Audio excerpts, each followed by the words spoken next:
what is there for the next 7 generations to come and those little ones yet to come? That's my concern for all of the people all over the world, not only my Anishinaabe people, it's for everybody. We could very well see modern civilization be brought to its knees in our lifetimes. Will people talk about how really frightening this is? As long as nobody talks about it, then it's something that's hid under the rug and you can go on day by day as nothing's going on. That's what I'm thinking about the most. What are we going to live in if we do nothing? Well, she's awful bad. I met a spirit in the forest. I call him Helper. Thought he might help us, so I went again 20 years later.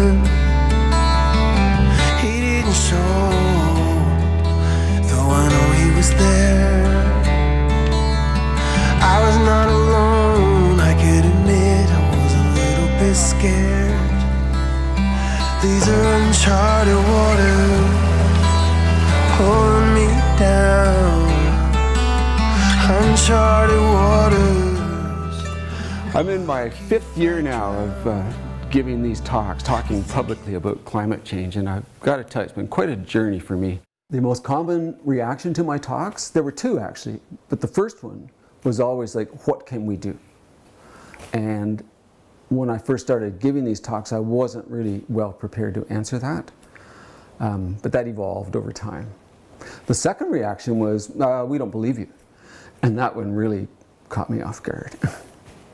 So how did you deal with that? I researched it. It came up with the 6 Americans.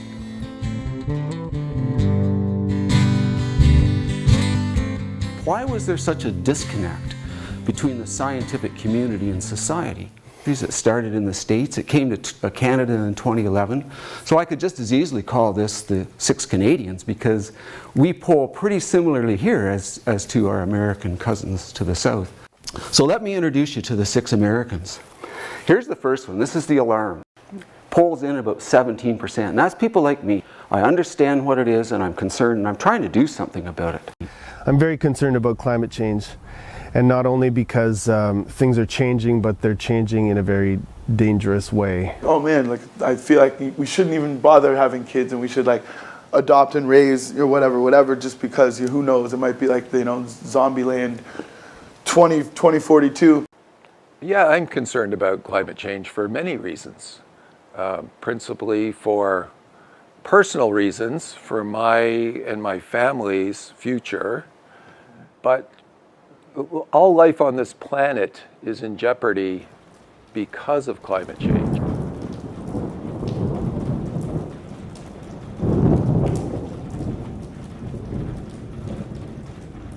My biggest fear around climate change would be based on water, and clean water and drinking water. In Canada, the most expensive, pervasive negative impact associated with climate change, extreme weather events, are problems associated with too much water in the wrong place. It's flooding, and specifically flooding basements. Then there's the next 2 categories, the concerned and the cautious. They typically make up about 50% of the population. These people accept the climate science, they understand it, but basically are not doing anything about it at this point. Yeah, do I believe in the science? Absolutely. So when I think about climate change, it's I feel lost, and overwhelmed might be part of it, and certainly terrified would be another part. I find myself, when I think about how I feel about climate change, I find myself turning off.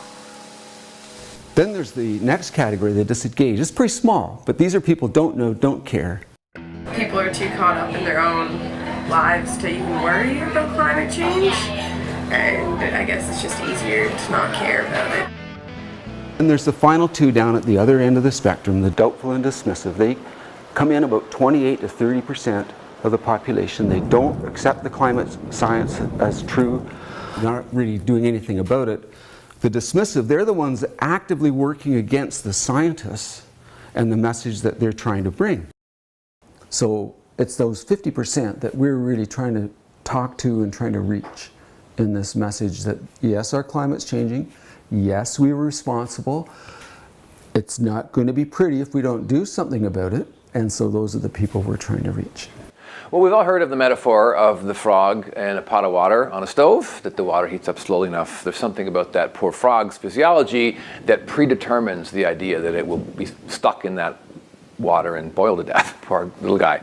But that metaphor to me is really interesting, not just because it sort of captures the state of play. We are in danger. The pot is getting hot.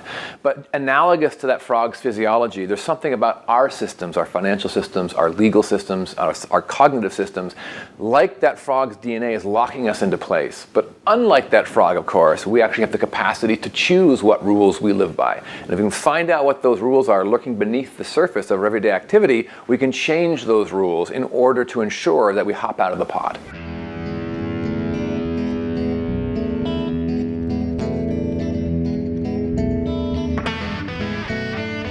Here's 5 measures of climate change. It's long-term changes in the atmosphere and the oceans because they're connected. Oceans and the atmosphere are a very interacting system. And it's the atmospheric concentrations of carbon dioxide and temperature. These are tightly linked. When there's more carbon dioxide in the atmosphere, temperatures are higher. It's also variability in the weather. The weather goes up and down, up and down. That high variability can be associated with other periods of time where the weather doesn't vary much at all. And we have really come from a period of very stable weather for a long time, and we're now entering a period of much more variable weather. The next one is extreme weather events. These are these 100-year events, or that's how many people talk of them. I think increasingly they're becoming 10-year events. But these are the big takeout punches. These are the ones that cause all this devastation that we're increasingly hearing about around the world. And finally, climate is natural climate change versus anthropogenic or human caused by people, caused by people's actions. So that's climate change. Climate change is here right now. It's happened quicker than scientists were predicting 20 years ago. And these are some examples. The flooding in Toronto in 2013. Toronto, that's the #1 disaster that they've had from that flood. And Calgary, I believe, hit a record for the entire country of Canada from this degree of flooding. Forest fires. The forest fire in Fort Mac a couple of years ago, it was incredible. I remember hearing the fire chief interview, and he's right near retirement, and he said, "We'd never seen anything like this. It just behaved differently." It created its own microclimate. They call it the beast. And it's because these areas are drying out. They're staying drier longer periods of time. The higher temperatures draw more moisture from the trees and from the soil. We're getting forest fires. Droughts. The drought that happened in the southern prairies, this would be southern Alberta and Saskatchewan from 1999 to 2004, was the longest continuous drought in Canada since record keeping began in 1880. And this drought extended throughout the Midwest. And there was a study that came out of California saying that it was the worst drought in the last 1,200 years. That's climate change. And then we'll finish with the cold winters. I mean, no one really heard about the polar vortex till a couple of years ago. And those cold winters of 2014, 2015, those were extremely cold for our climate at this period of time. And it's related to the melting of the ice in the Arctic. So think of the Arctic as nothing but ice. It's white and it reflects the sun and it reflects the heat. That ice melts. It turns to a dark blue surface. It absorbs the sun. It absorbs the heat. And that's changing the atmospheric patterns.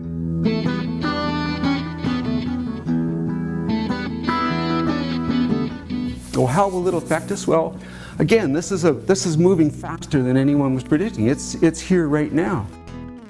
Crop failure. This one that we had here in 2012, we had 3 weeks for really warm temperatures. It was mid to high teens. It even went into the low 20s for a period of time. The trees thought it was great. They came out, they flowered, pollinated, boom, cold came back. They lost, I think, over 90% of the crop that year. And the same thing happened 3 years later, just it wasn't as severe. Heat stress. The one I like is the maple syrup business. I talked to an old fellow down in Bognor. He's 3 generations of his family have been making maple syrup. And he said, "John," he said, "when I was growing up, we could always count on the 3rd week of March for boil. We'd put our tools down because March 22 to March 28, we would be boiling sap." He said, now we can't predict when it's going to happen. He said 1 year it even happened as early as January. And don't we remember the sap was flowing in February this year, only to be shut down. And this is causing heat stress. And one of the measures of heat stress is that the sugar content in the sap is 50% of what it was 30 years ago. So these maple farmers, these maple syrup farmers, have to draw twice as much sap to get the same amount of syrup. Invasive species, well, I've picked the black deer tick and the dogs because the Ontario Veterinary Association, they've labeled March as official tick month now. They have a public information campaign called Tick Talk. But our pets, you know, they tend to get out in the woods and out in the fields, and they're getting these deer ticks which carry Lyme disease. But our kids are also getting it now, and people are getting it. Last year there were 3 cases in Sudbury of school kids. In the last 2 years, I've treated 2 dogs that I have seen in this area with no travel history that had clinical signs of Lyme disease, that tested positive for Lyme disease, and also responded to the treatment for Lyme disease. So that would be the 3 things that we need to conclusively say that they had a Lyme infection. Grey Bruce Health Unit published a 68-page document on climate change, the impacts on people's health right now. They divided 6 different categories of health impacts now, and of course this is only going to get worse as we go forward. So those are some of the ways that climate change is going to affect us. And we see that on average from the early 60s till now, temperatures have increased by 22%. The 5 warmest years, you've got to go all the way back to 1921 to find one of them, but then all the rest have happened since 1998, with 1998 being the warmest year. We're now at the highest normal that we've been in 137 years. So yeah, our climate is changing in terms of temperature. And the story for precipitation is pretty much the same. We've been increasing in our precipitation through that same period of time. In this case, the calculation's a 20% increase. The 5 wettest years are all since 1976, with 2013 be quite outstandingly wet here as the record in 137 years. And again, our climate normals are the highest that they've been since the 1880s. So these are all signs that our climate is changing. And recent work that has been published is looking forward that we're going to increase the temperature and the precipitation for decades to come throughout the rest of this century and probably beyond.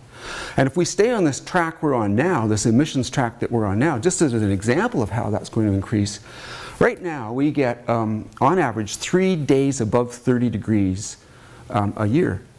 By the time we get to the mid part of this century, that's going to multiply by a factor of 10. We're going to go from 3 to 30. That's the kind of impact that's coming as we stay on this trajectory. I think that the students need to know that it is upon us and it's not something that we're looking at into the future. For instance, I'll stand in front of the class and I start snapping my fingers. And as I'm talking, they don't know why I'm doing it, but I just keep saying, I'm talking about our reliance on fossil fuels. I start talking about all the products we use it in every single day. And then I say, every time I snap my fingers, we are using 1,000 barrels of oil. While we sleep, while we talk here before the class, everything you are doing, we're using 1,000 barrels of oil. And I think that things like this send quite a message, and it really keeps the perspective going.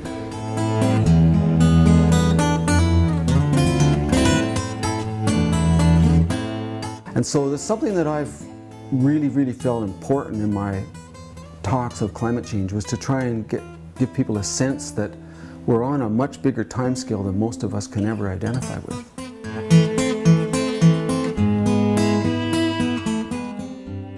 So we start here. I call this the geological scale. And what I've done, I've gone back 140,000 years in time, and what I'm showing you is the global carbon dioxide concentration. And you can see as we go from right to left, it tracks slowly up and then declines again. And that's one complete glacial cycle. They take on average about 103,000 years. And we have these data now going back over 800,000 years. So we can look at 8 of these cycles over the last 800,000 years as an example of natural climate change. See on the left, we stayed high, 17,000 years in the previous epoch.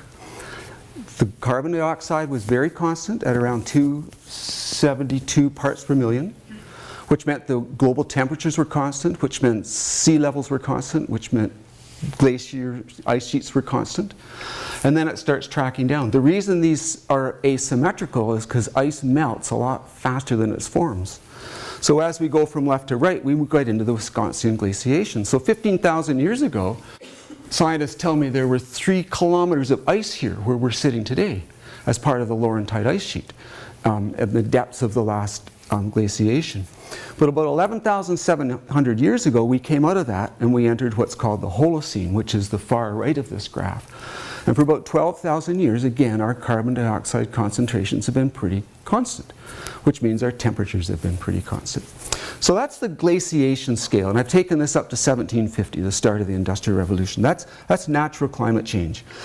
And in these 800,000 years, we've never gone above 300 parts per million of carbon dioxide. That's an important metric to remember. Never below 180, never above 300. Over and over again, over hundreds of thousands of years.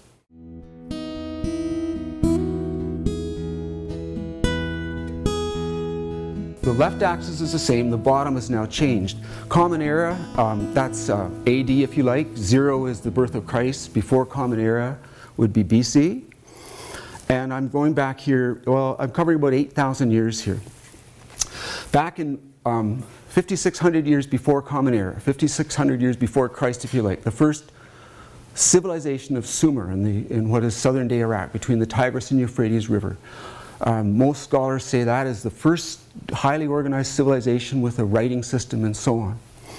Come over to 2,600 years before Christ, they were starting to build the first pyramids in the marvelous civilizations of Egypt. 0 was the year Christ was born, and there was the start of the Industrial Revolution, when James Watt in the 1750s developed his 2-stage steam engine that really got that Industrial Revolution underway.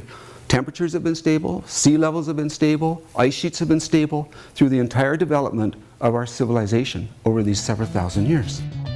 So I call that the society scale. And that's where we are now. 350.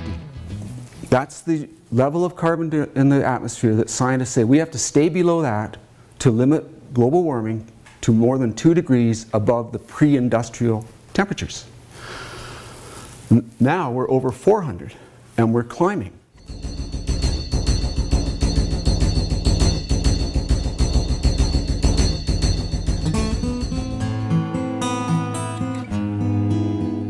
Okay, the final scale I'm going to call the family scale, and it's about 200 years.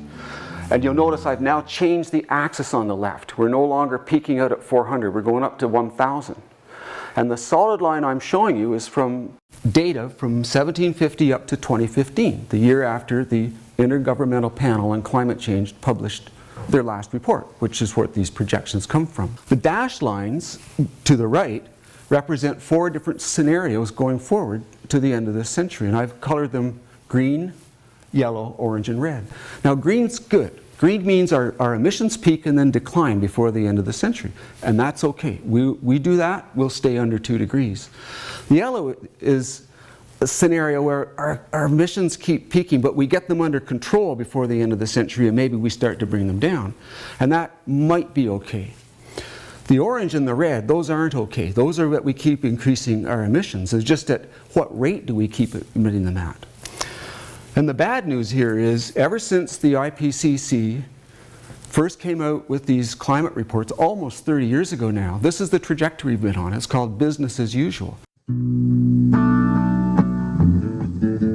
So I'm going to put this now on my family. I'm going to talk about 5 generations of my family and climate change. This is my grandfather, Albert Gustav, and his lovely wife, Lula Johnson. Albert was born in 1884. He was born in Sweden and emigrated to Canada and homesteaded in the southern part of Alberta. Now, they got dusted out there in one of the droughts that was occurring in the early part of the 1900s. And they lost the farm and they moved into the woods of BC, and that's where they stayed and raised their family. So he knew about climate change, but back when my grandfather lived, it was all below 350. It was all natural. That was still natural climate change. My dad was born in Many Berries, Alberta, southern Alberta. Married my lovely mom, Dorothy Louise, from Aylmer, Ontario, and he didn't really know too much about climate change till the very end of his life, because I was telling him that he wasn't that concerned. But by the time he died, we're now above 350 parts per million. And then there's me, John Truman, born in 1950, married the beautiful Margaret Stewart, born in 1952. Now, if I live the life of an average Canadian male, I've got another 11 years. I'll see the year 2029.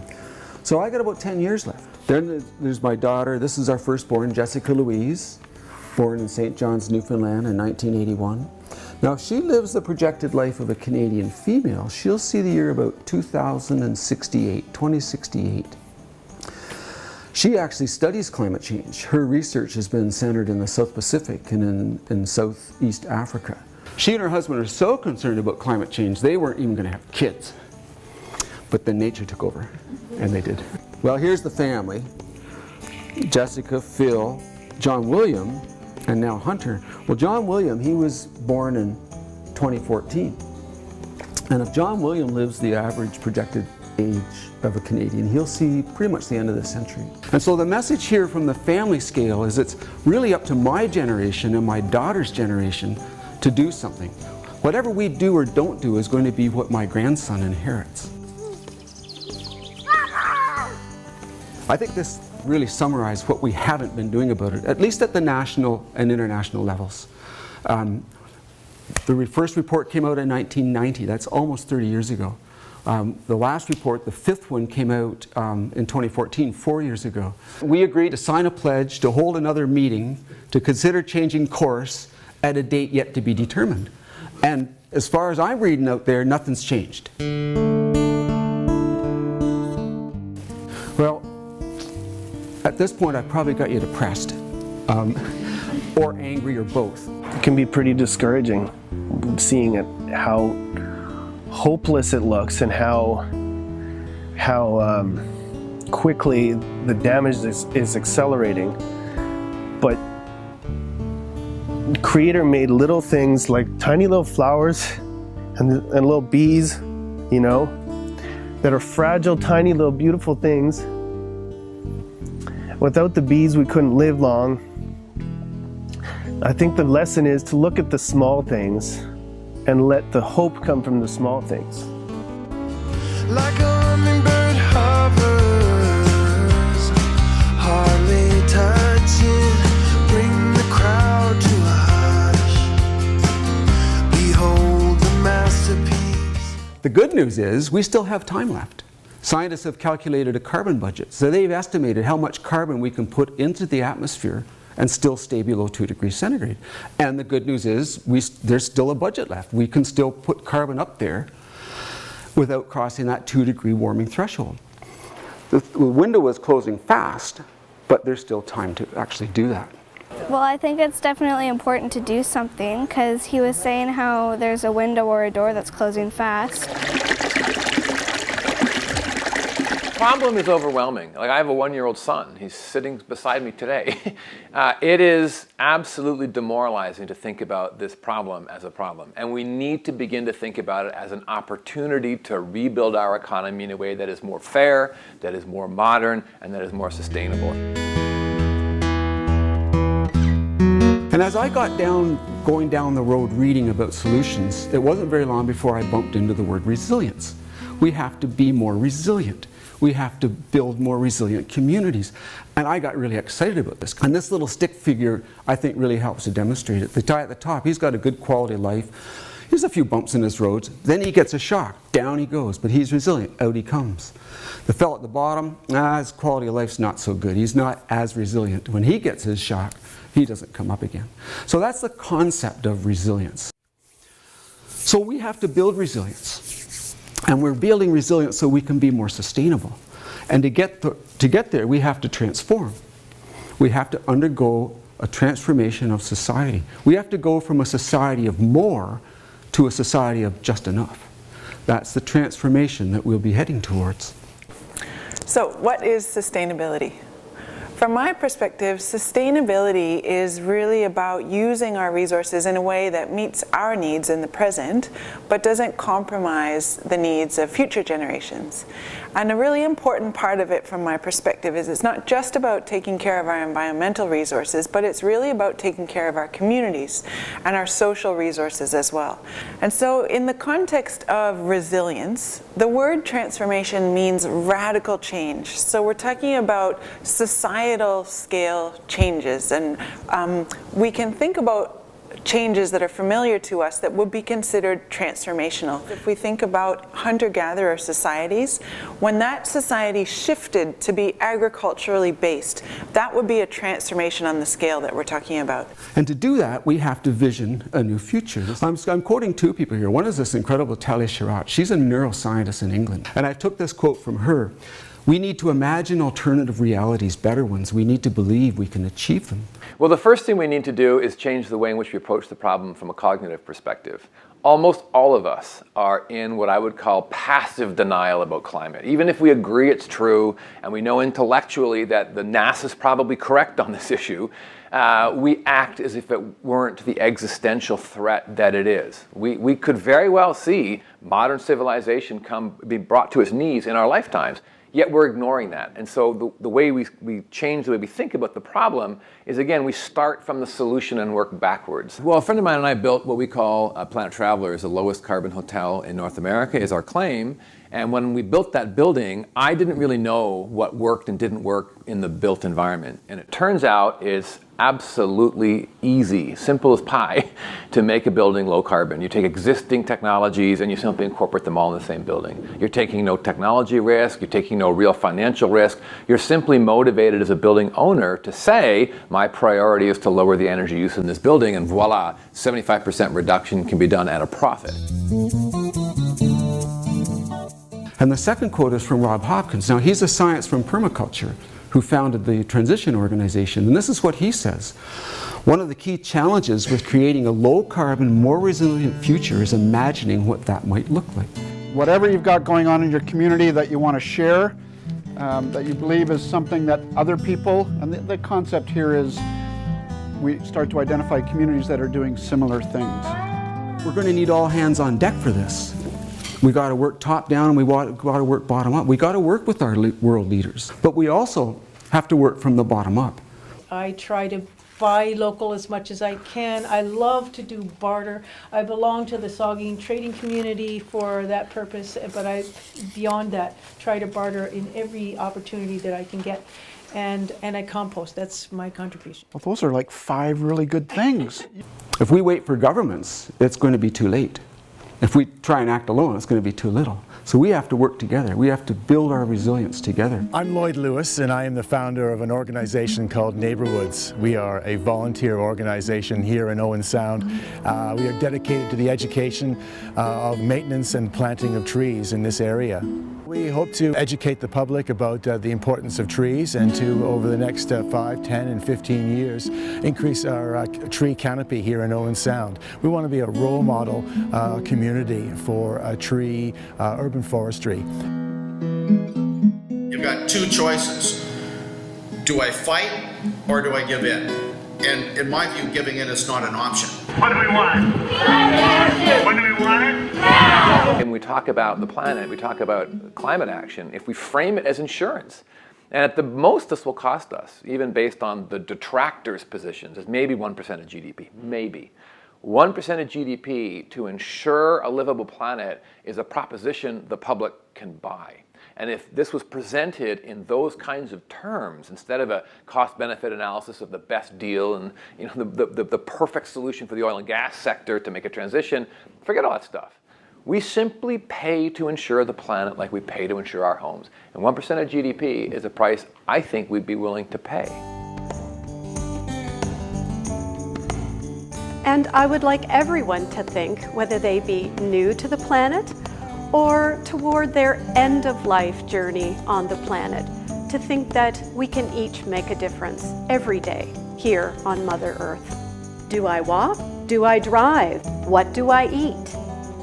What do I buy or not buy? Where do I live? How do I live? How do I use water? How do I treat my neighbor? There are so many ways that we can be lighter on the land, lighter on ourselves, and lighter within our families. That hopefulness springs eternal in me, for the power of one, that all tied together in that beautiful knit of interconnectedness. One person, one village, one region, one province, one nation, one globe. We can do it.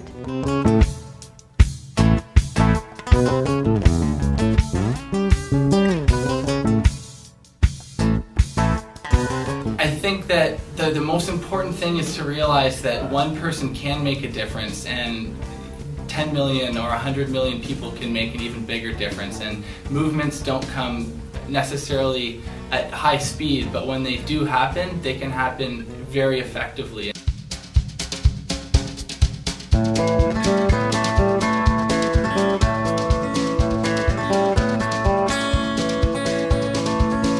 Intact Insurance, 2015, set up the Intact Centre on Climate Change Adaptation. Mission statement of the Insurance Bureau of Canada. They want to build resilience. They want resilient communities, and they're working forward to do that. And they have a foundation at University of Waterloo that people like you and me can apply for. We can get money. We can work with big business, and we can work to build resilience and to adapt to these changes that are coming down the pipe. How does transformational change take place? We think it's a result of 3 separate phases. The first phase is preparing for the transformation. So that's building momentum and spreading awareness and really developing the critical mass and the desire for something better going forward. So moving from the preparation phase, we need a window of opportunity. And a window of opportunity can happen, for example, during a time of crisis. It could be an economic crisis or an environmental crisis, such as a big storm. It could also be a positive change, so an enlightened politician or a politically favorable climate. Regardless, that window of opportunity allows us to actually start the transformational change. So the second phase is really about navigating that turbulent time of large-scale change.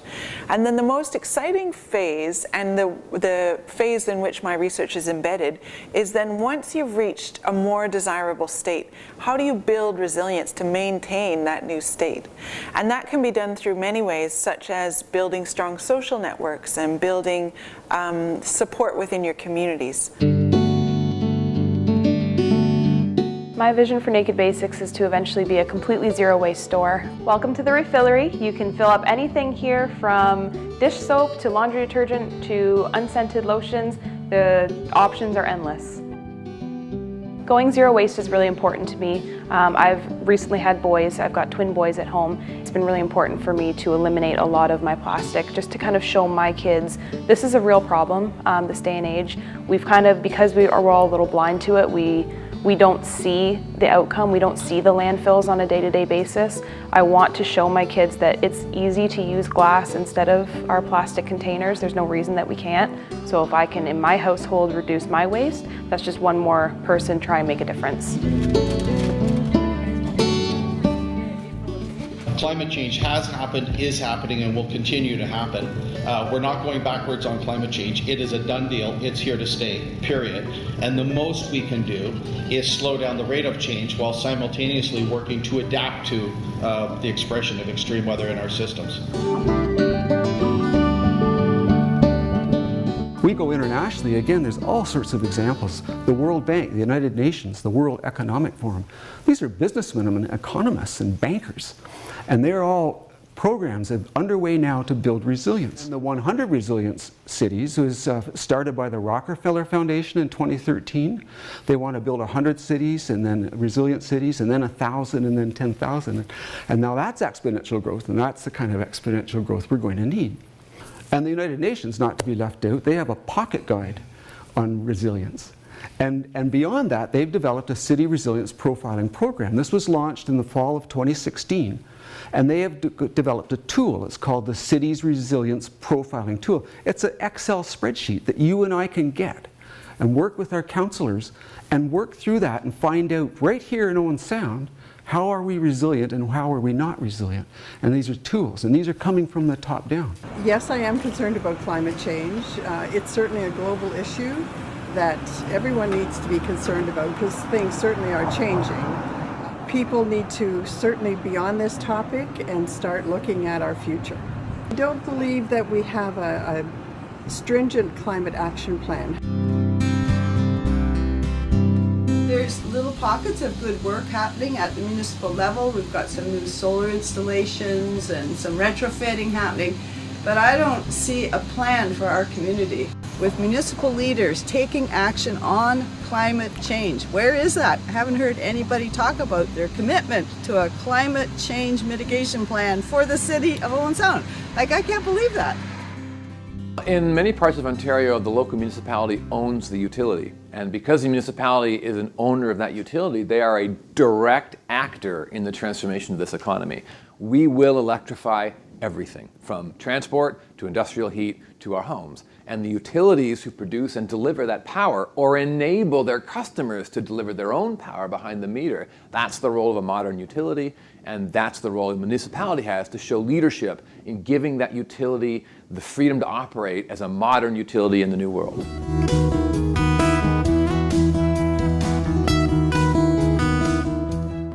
And the bottom up, well, there's a lot of initiatives from the bottom up, but this is the one that really speaks to me. It's the Transition Town movement coming out of the United Kingdom. Here's their statement of what they are. It's a grassroots community project that seeks to build resilience in response to energy insecurity, climate destruction, economic instability by creating local groups. This group started out at one town in southern England in 2006. 10 years later, it had exploded to 1,400 initiatives around the globe. Now that's exponential growth, and that's what we want to see. So you have a little one in Owen Sound that started up 2 years ago. There's one in Meaford that's been around longer, that's in Collingwood. The two that I'm most familiar with are Guelph and Peterborough. They've been underway for a number of years now. The Guelph one, our group is interacting with. Some of our people were just down. They had a week-long resilience festival that they held recently. Any question you have about how do we do, it's in the guides. And these are available, you can download them. So if you're in a community and you don't have a transition initiative, you can start one, bottom up. Here's some examples of what that actually is to show you, how they're working forward, building energy security, water security, food security. We have to develop lifestyles that use less energy. Every time I look around, there's tons that are going on right here, right now, bottom up. The Grey Bruce Sustainability Network, a fantastic organization that's with sustainability projects throughout Grey and Bruce County. So we're looking for entrepreneurial social enterprise ideas, and I'm excited to be in Owen Sound now, where I think there's a critical mass of people that are working on similar issues, and if we can collectively get together and forget about organizational details and those kinds of struggles, because we have an organization and we need to get on with it. Blue Water Trading Community. We have our own currency right here called the Blue Buck. These people set it up about 4 years ago, and it's patterned after the Saugeen Trading Company, or the Sawbuck. So we have local currencies right here. The Eat Local, this food cooperative that started 3 years ago, 4 years ago, they'll deliver local food right to your door. And if you live out of town, they'll drop it off for you. Together with my wife, Christine, I co-own Persephone Market Garden. Persephone Market Garden is a mixed vegetable farm. We produce about 50 different vegetables on about 2 acres. And market those through a box program, a CSA, where people sign up and then they receive a box throughout summer. But we also sell to a restaurant and now through Eat Local Grey Bruce. So Eat Local directly connects consumers and farmers to negotiate prices and markups and just own the entire food chain. There's a huge need for investment in the local food economy. Food is inherently not as profitable or doesn't have as big of a profit margin as some computer companies have, as some mining companies have, or as whatever military weapon companies are excellent for return to investment, but they don't help us to rebuild our society. The Reconciliation Garden, building partnerships with First Nations community is recognized absolutely necessary going forward, because the understanding now of the importance of culture as we go through this transformation. It's not just the ecology, it's not just the sociology, it's not just the economics, it's also culture and values. And we're looking at First Nations cultures that have been around for thousands of years. I'm on the board of the Boggalwad Alliance. I am a settler in the Tsauking and Anishinaabe, which is the traditional territory that we're on right now. I want to make sure that we acknowledge that we're on the land of the Saugeen Ojibwe Nation. And we're here to talk about climate change and fisheries and the effects on the waters in the area. It's getting harder for me to still make a dollar. I got into my business not to take more out of the resource, and that amount that I make that allows us to survive is getting very thin, that you can almost see through it now. And that's part of the reason why we started this, and that I may not have the answers, and maybe none of us have the answers in that, but I would really like to start copying down and getting as much information as we can, and that we can all put together. And maybe somewhere down the line, someone a lot smarter than all of us will come back and say, hey, this is, and enlighten us in that. But we have to start somewhere. I've asked many times that I've come in with algae so thick in my nets that I couldn't put my hand around it. My nets go out probably about twice the size of this line, and it's about the size of a nickel with all the webbing and everything. And in a 12-hour or 18-hour set in that, I can't put my hand around it. And I'm pulling it up, and I got to whip it out of try to squeeze it out of the thing there, and it's like a tar. I've had it on my boots and that where it just fills like tar on the bottom of my boat. It's stuff like that, and I come in and I talk to people about it, to biologists, to our biologist who's supposed to work for the Chippewas and Nawash, and I get a nice little pat on the head and say, nice, yeah, there's no algae at that depth of that, you can't be having that. And that's so, again, we get to this point now where I'm tired of asking people, and now it's time to act. And I've tried to be nice and tried to ask them to do it. Now it's time for me to say, I'm not going to let somebody else, because of budgetary restraints and that, stop doing something that I know is right. Canadian Mental Health Association, many of you will know that they have a community garden that's now a food forest that came from funding from Aviva, an insurance company, right here in Owen Sound.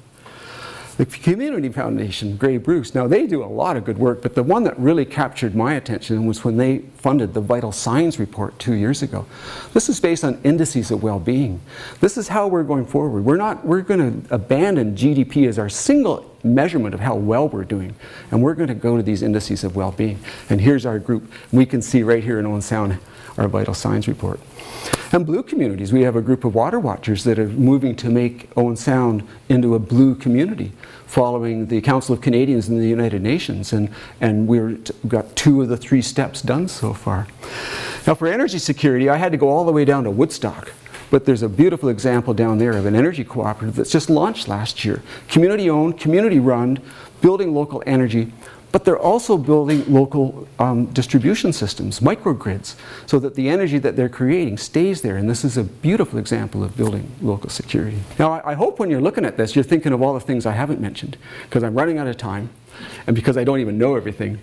And so this is where we're saying, work with us. But it's already started. These things are already underway. One of the challenges here, I think, is bringing these many groups together with all their, overlapping and similar interests as we go forward.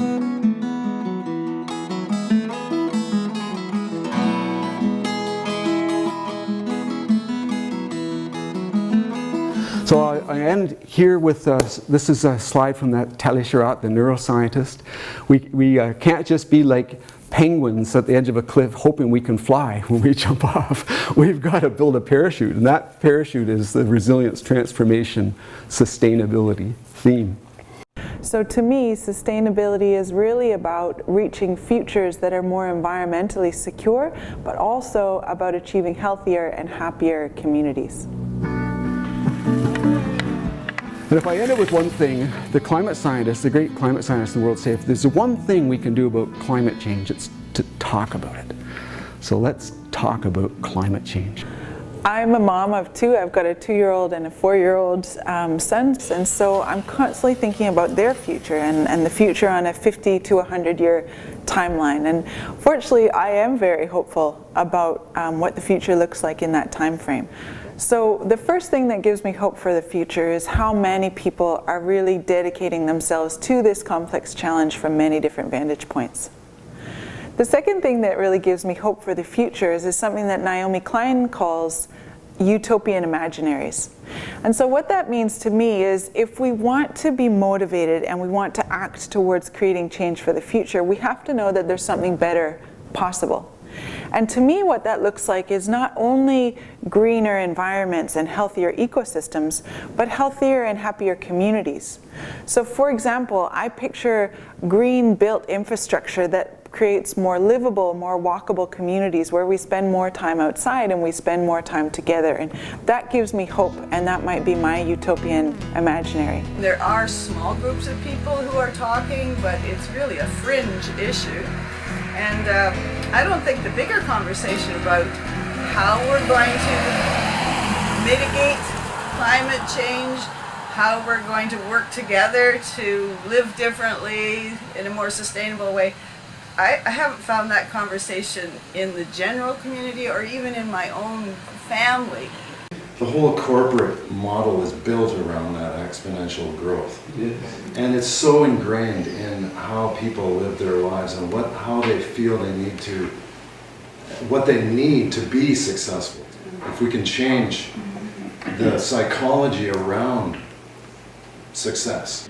But if we solve this problem, it is transforming our economy in a way that hasn't been seen for at least a generation. Just like the internet transformed our economy to be the underpinning of a modern digital age, so too clean tech will transform our economy in every sector: automotive, forestry, industrial, movie making. Every sector that uses or produces energy will do it in a different way. And so clean tech is not a sector, it's a new kind of economy. And therefore, every profession is involved in that transition, from accountants to lawyers to engineers to bankers. It's the kind of economic transformation that's top to bottom and left to right. So no sector and no profession goes untouched. And that's the scale of the opportunity that we have, as opposed to the scale of the problem that we face. We need more investors to at least put a portion of their portfolio into sustainable investment. Food is one of the most simple things in life. Everybody eats. The food system is connected to everything. It is connected to the global trade. It is connected to climate change, biodiversity. Agriculture covers the most surface of any activity on this planet. If we would get food right, we would not be in the mess that we are in right now. What am I doing about climate change? Well, I've adopted a plant-based diet for myself, and I encourage others to do so. And I have a restaurant that is entirely vegan now, or plant-based. And it's something each individual can do immediately to have their greatest effect on mitigating climate change. So on a personal level, the ways to mitigate climate risk are pretty obvious and straightforward. You know, ride your bike to work, insulate your home. I've retrofitted this house with all air-to-air heat pumps, so I have no natural gas being burned anymore to heat my home. Don't eat red meat. So these are all kind of both financial decisions we can make and lifestyle decisions that we can make. But the most important thing is to talk about it. This is sort of the elephant in the room that people sort of see out of the corner of their eye, and they know it's real, but until we talk about it on a daily basis, we're not going to normalize this conversation to the extent that acting on this risk becomes kind of like a third rail, kind of like Medicare in Canada or military spending in the States. It is agreed upon by all parties that this is something we need to get on with. And we get to that state by talking about it every day with our neighbors. When I do look at it straight on, I think the overwhelming feeling I have is one of grief. It's overwhelming, makes me want to weep. And when I think in organizing terms, you know, people don't organize from grief much. They organize from anger, they organize from love, they organize towards hope. And so when we think about how people organize around climate change or have those conversations at the community level, I think we have to tend the grief to enable the conversation to happen. I think that's a step of working through an expression of grief to then what do you do? Then what? We are the people that are destroying the earth. We people that have all these monies and dollars and that, the governments and that, they're allowing this to take place within our territories, our communities, our towns, our villages, our neighbors, everything, the cities, across the ocean and everywhere. As the father of a young girl, a young daughter, I am hyper aware that I'm going to have to answer to her. She's going to come to me and be like, what are you doing about this? What have you done? But she's going to be looking at and examining every one of my actions, and that's what I think about every day. It's just a matter of you deciding what it is that really speaks to you that you want to do something about and joining one of those groups. If we just keep talking about it and never do it, then it's never going to get done and we can just give up. But you don't want to, because what are we going to live in?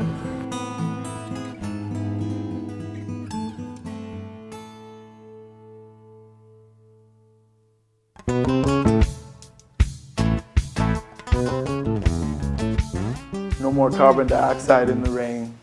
We need to take control of the situation, grab the reins. Man, it's cool to talk about it. It feels so great. So my best advice to young people today who want to be part of that solution is just be really good at whatever it is that you do. Whether you're a lawyer or a filmmaker or a poet or an engineer, this requires all hands on deck. So being really good at what you do to earn the right to have your hands on the levers of power, on the levers of change, is what you need to do.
There's